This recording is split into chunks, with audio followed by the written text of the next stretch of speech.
Good morning, dear students, grade 9. How are you? I hope you are all fine. Thank you so much. This is a new lesson for our online course, and as you can see, you have to refer to course book on page 55. All right. The title of the lesson, as you can see, is about the interactive writing and exactly how to write an informal letter of advice. Okay. How to write an informal letter of advice.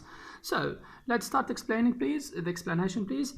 Follow me carefully. We call an interactive writing the writing of letters or emails. Okay, this is quite clear. An interactive writing is the writing of letters or emails. Today we will study how to write a letter and exactly a letter of advice. A letter, an informal letter, I mean, in which you give advice to your friend. Okay, good. As a matter of fact, when we write a letter of advice, we should address the person we are writing to. It means your friend. We should address him or her in a friendly manner, and we've got to use informal language. We have to use informal language since he is your friend. He's not someone VIP. This is one of your friends, so that's why we have to write an informal language. The writing of the letter requires a certain plan and specific details. As you know that there should be a plan for any given writing. There should be a plan. So in here, we have to follow a certain plan for writing this type of letters.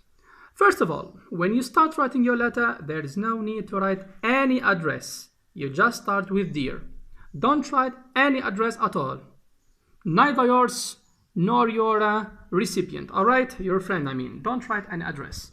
Again, then you have to write what? After writing dear, you just start with dear. After finishing dear, I don't know, dear Ahmed, dear Salma, dear, and so on and so forth, you put a comma and go back to the line. The first paragraph is what we call an opening paragraph, in which you greet your friend, ask about his or her health, give news, especially news, and so on and so forth. It's up to you. This is what you call the opening paragraph. Okay, hello, how are you? I hope you are fine. How is life? How is your family? Something like that. The second part of your letter is what we call the main part. As it is, as for any given writing, for any type of writing, there is a main part also in here. So, which can be composed of 1 to 2 paragraphs. A main part can be composed of 1 to 2 paragraphs. You can write just 1 paragraph in your letter, or you can write 2 paragraphs, in which you, first start, as you can see, you express sympathy using the following expressions. I'm very sorry that, to hear, I'm very sorry to hear, I'm very sorry that, so on and so forth. I understand what you are going through, I know how you feel, and so on and so forth. These are different, or some expressions you use to start your paragraph of the main part. Okay, then the next step, say what you think may be causing the problem by expressing your opinion using these expressions. I think, I believe that, it seems to me that you have blah blah blah, or in my opinion, I think, the way I see your problem is so on and so forth. It depends on the given topic. Okay, it depends on the given topic. Based on the given topic, you can write your opinion. Okay, good.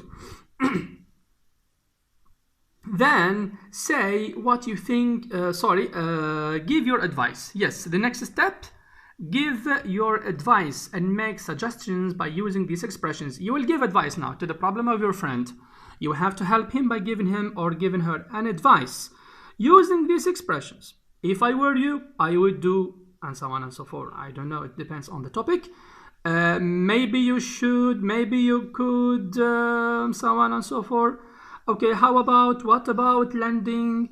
Have you ever thought of, why don't you do this? Why don't you share the idea with your family? I don't know, it depends on the topic.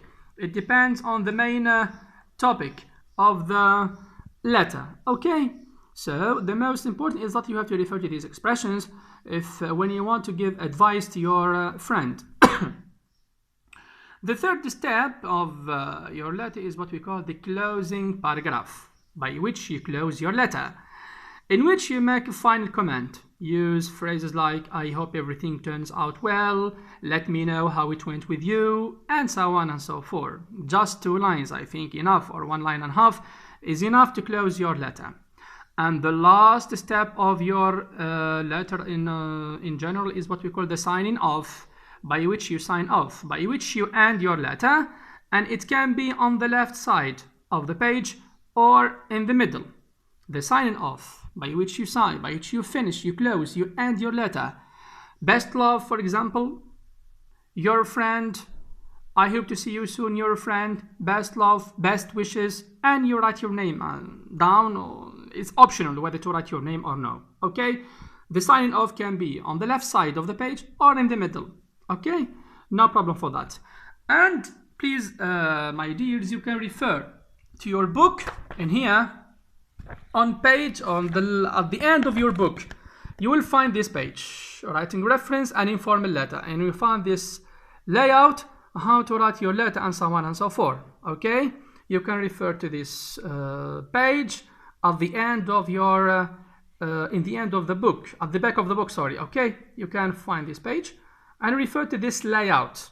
As you can see, no need to write the address, you just start with dear. Okay, and as you can see, this is the layout, the paragraphs, the signing off, and so on and so forth, with some explanations, what you have to write in here, what you have to write there. As I have just explained to you, it's the same, but this is the layout, okay, to make your letter well organized and clear. Okay, thank you so much. I hope you've understood the lesson, and if you have any question or any comment, please try to send on the group.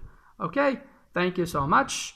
Then I will give you a practice as we did for the informative writing. You just listen to this one, try to watch it carefully, and if you have any question, please feel free to ask me. Okay, thank you so much, my dears.